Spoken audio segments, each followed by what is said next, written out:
जय जगन्नाथ। मंडल कमेटी की बैठक में इस बार बांग्लादेश को लेकर चिंता व्यक्त की गई। पहली चिंता यह थी कि इसका राजनीतिक फायदा कैसे उठाया जाए। शेख हसीना के हट जाने से वहां के हिंदुओं पर हमले बढ़ गए हैं, यह प्रचार तो पार्टी और गोदी मीडिया ने तत्काल शुरू कर दिया था। बस इस बात पर भी हुई कि आंदोलन का कारण आरक्षण बना या तानाशाही। इस पर सरदार जंडल सिंह का कहना था कि हमारे देश में फिलहाल इस तरीके की परिस्थितियां नहीं है। देश की आधी आबादी कावड़ यात्रा, शिव बारात, रामपथ, कृष्ण पथ, मस्जिदों की खुदाई में व्यस्त है। दूसरा हिस्सा आरक्षण बचाने की लड़ाई लड़ रहा है, जिसे लेकर हाल ही में सर्वोच्च न्यायालय ने एक फैसला सुनाया है। एक बड़े हिस्से को वक्फ को लेकर आने वाले अध्यादेश में उलझा दिया है।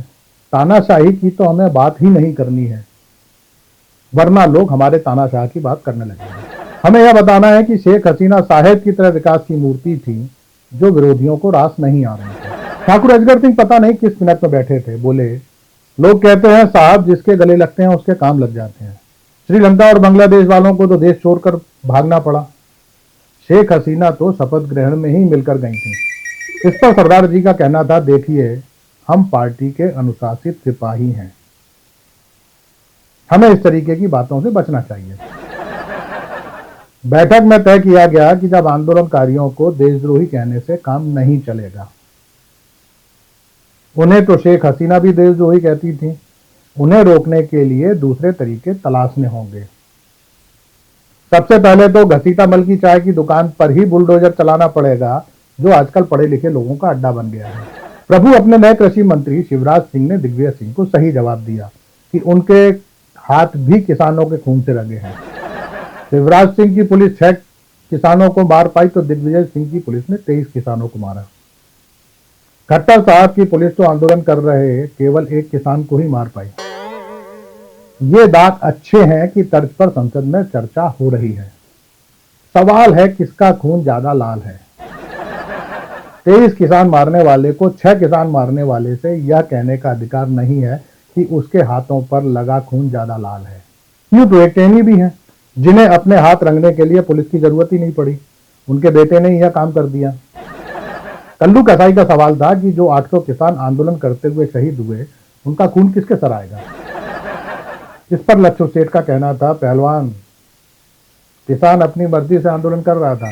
इस तरह गिनोगे तो फिर किसान आत्महत्या, बेरोजगारों की आत्महत्या, कुपोषण की से मौतें, सभी का खून किसी न किसी सिर मढ़ा जाएगा। सभी सरकारों की नीतियों का नतीजा है। सभी सरकारों के हाथ इनके खून से रंगे हैं, इसीलिए कोई किसी के दामन की तरफ इशारा नहीं करता। लच्छू सेठ ने पहली बार बुद्धिजीवी जैसी बात की। प्रभु, ये राहुल गांधी ने जब से बोला है डरो मत, लगता है अपने ही नेताओं ने डरना बंद कर दिया। यूपी में खुलेआम गुटबाजी सामने आ गई है और गडकरी वित्त मंत्री को पत्र लिखकर टैक्स कम करने की बात करने लगे हैं। केशव प्रसाद मौर्य तो लगता है बाबा की कुर्सी छीन कर ही दम लेंगे। अपने नेताओं को सहयोगी दलों से कुछ सीखना चाहिए। प्रभु, आपके आदेश के बाद मंडल कमेटी ने लोगों को यह समझाना शुरू कर दिया है कि जब से केंद्र में साहेब की सरकार आई है, महंगाई को नियंत्रण में कर रखा है। यह सुनकर लोग हंसने लगते हैं, कहते हैं यह भी कह दो बेरोजगारी को नियंत्रण में कर रखा है। लोगों का क्या करें, सच बोल देते हैं। आप तो जानते हैं बाजार में आग लगी है, पहले गुजारा चल जाता था, अब नहीं चल पा रहा। कार्यकर्ता अंदर से डरा है। लोगों को बहकाने वालों से जब घर वाले सवाल करते हैं तो जवाब देते नहीं बनते। महंगाई बहुत बुरी है जो आम आदमी को मारती है। यह मार उस वक्त और भयानक हो जाती है जब वह अपने सामने ही अपने परिवार को भूख से तड़पते देखता है। फिर उसका सरकार पर से भरोसा उड़ जाता है। जब भरोसा उड़ जाता है तो न विकास का झुंझुना काम आता है न धर्म का। लोगों का सैलाब सड़क पर उतर कर आता है और जनता राजा का फैसला अपने हिसाब से सुनाती है। शेष कुशल आपका भक्त सेवक। नमस्कार।